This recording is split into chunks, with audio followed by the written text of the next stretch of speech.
Selamat pagi. Ini ada komen dari Pak siapa nih? Anan ya. Pak Anan Bela. Ibu Anan Bela. Pak Jes, apa tanggapan Pak Jes untuk penderita CACR tentang imunoterapi?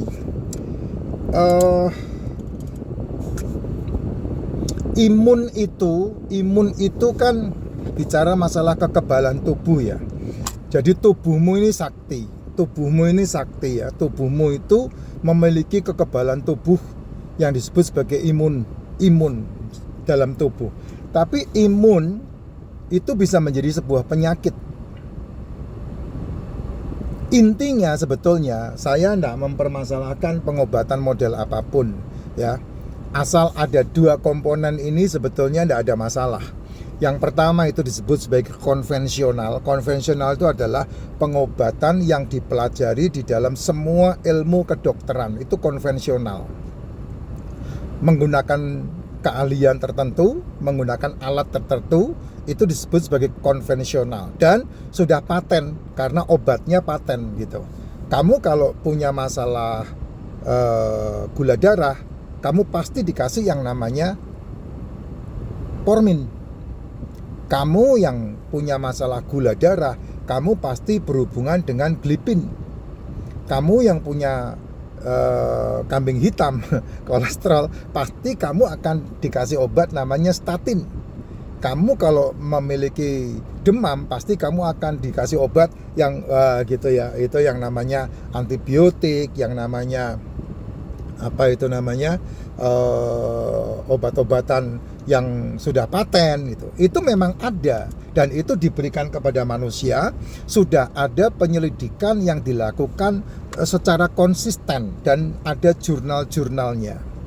Kamu bisa baca itu dan tidak salah, karena itu sistemnya disebut sebagai pengobatan konvensional. Tapi menurut saya, dari sekian tahun saya mempelajari yang namanya pengobatan konvensional, yang terjadi adalah kamu tidak sembuh dengan konvensional, hanya menunda, mencegah, hanya efek placebo yang kamu dapetin, hanya masa tertentu yang kamu mendapatkannya. Kayak model penyakitmu itu di karantina, di penjara sementara, sehingga nanti ketika efek dari obatnya habis, kumat lagi. Nah kayak CACR itu kan seperti itu. 3, 5 tahun, 7 tahun, 10 tahun, kumat lagi. Ya, jadi itu seperti kayak model kena AIDS yang diobati, maka selama dia minum obat itu, maka tidak terjadi masalah. Dia kawin, dia menikah, dia punya anak, no problem, tidak ada masalah. Gitu. Itu orang-orang yang AIDS seperti itu, sudah ada obatnya yang seperti mengkarantina semua virus-virus yang terjadi di dalam tubuh itu. Tapi kan kamu kepengennya kan ketika kamu minum obat kamu sembuh, sudah tidak tergantung sama obat lagi ya. Tujuannya obat kan harusnya itu, tapi itu tidak pernah terjadi, Jess. Tidak bisa terjadi. Makanya ada pengobatan yang kedua, menggunakan apa? Menggunakan kekuatan dirimu sendiri yang namanya functional medicine. Functional medicine itu adalah menggunakan fungsi tubuh untuk menyembuhkan dirinya sendiri. Nah, Tuhan sudah menaruh di dalam dirimu ada kekuatan itu, namanya salutogenesis, di mana tubuh menyembuhkan dirinya sendiri. Tubuh membawa dirimu menuju kepada awal kesehatan yang kamu miliki. Itu salutogenesis. Genesis itu kan kejadian, ya. Sesuatu permulaan atau kejadian. Itu salutogenesis ada di dalam dirimu. Nah, salutogenesis itu bisa diaktifkan dengan cara apa? Dengan cara memperbaiki fungsi metabolik tubuh. Nah, fungsi metabolik tubuh bisa menjadi baik, bisa menjadi pulih, bisa menjadi bagus ketika kamu mengasupkan semua kebutuhan makan selmu, bukan mulutmu. Beda. Kebutuhan makan sel tubuh dari ujung rambut sampai ke ujung kepala. Rambut ini kan sel rambut juga, sel. Ya, kulit ini kan sel. Semuanya tubuh kita ini terbentuk dari sel otot. Nah, sel otot inilah sel yang memakan kalorimu, gulamu, sel otot ini. Tapi kan kamu tidak pernah mengaktifkan sel ototmu, tidak pernah menambah massa ototmu karena mager, males.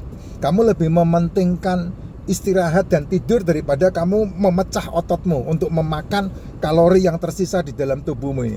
Nah, sementara makanan yang kamu asupkan kebanyakan, karena memang bukan makanan sel, itu makanan ototmu. Jadi ketika sisa langsung disimpan di bawah kulit, karena tubuhmu tidak ada gudang, tidak ada gudang penimbun gula, tidak ada. Makanya gula itu dititipkan di bawah kulit, lemak, sehingga tanpa kamu sadari, kamu tahu-tahu, lo kok BB-nya nambah, lo kok lingkar perutnya membesar, lo kok kaosnya tidak cukup lagi. Nah, itu terjadi dalam kehidupan kamu. Yang paling simpel kelihatan adalah ketika kamu mengancingkan celana tidak muat. Nah, itu bukti bahwa kamu kelebihan kalori, kamu kelebihan gula, dan ini akan membuat membuat masalah banyak banget dalam tubuhmu. Termasuk di dalamnya penyumbitin itu. Dan seringkali kejadian penyumbitin yang disebabkan karena kelebihan gula dalam tubuhmu yang dikambing hitamkan kolesterol. Sehingga kamu distatin. Kalau kamu distatin, ya, maka kamu pasti akan diformin. Kalau kamu diformin, pasti kamu akan dikasih untuk pengencer darah. Nggak mungkin tidak. Dan itu seumur hidup itu. Nah, kalau itu bisa menyembuhkan, kenapa mesti diminum?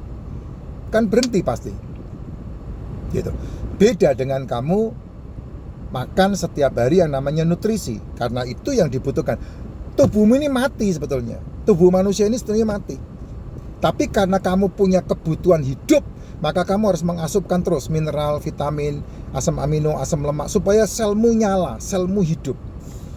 Itu penggerak kehidupan itu. Nah, sementara mulutmu sudah kamu dilatih dari mamamu hamil selalu ngidam cemilan, cepuluh, cebelas, makanan-makanan sampah itu yang ngidamkan sama makmu itu. Nah, kamu terbawa, ya, dikit-dikit makan. Dari kapan? Dari bayi kamu disusui, tidak ada aturan. Harusnya kan kamu bayi lahir disusui kan ada aturannya, pagi, siang, sore, begitu. Ini kan kamu nangis susuin. Makanya kamu, kehidupan kamu itu nangis beli, yang dibeli sampah semua. Jajanmu, permainanmu, itu semuanya sampah, hanya untuk menindaklanjutin emosimu. Nah, itu yang terjadi hari ini. Nggak seperti itu cara hidup yang benar, gitu ya. Nah, apa yang membuat imun itu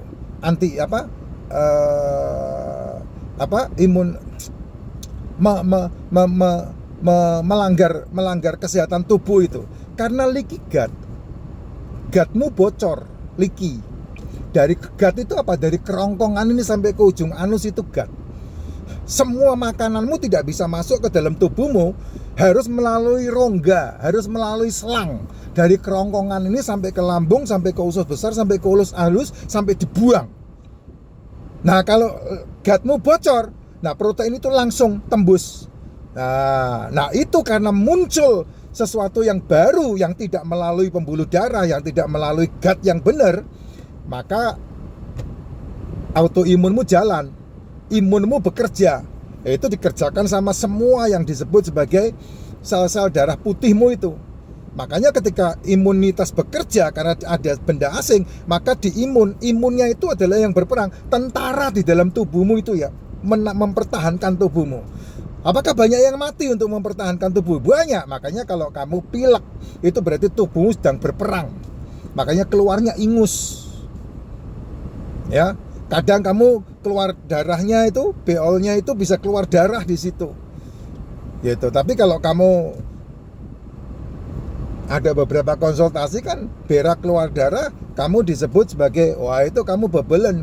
Ya, bebelen itu karena kurang serat, katanya seperti itu. Tapi serat tidak gampang dicerna, tidak gampang diserap sama tubuh. Makanya kamu butuh lemak kambing, lemak hewan, gitu. Suplemen yang selalu saya sarankan adalah MCT untuk membantu supaya BB buang airnya lancar, gitu.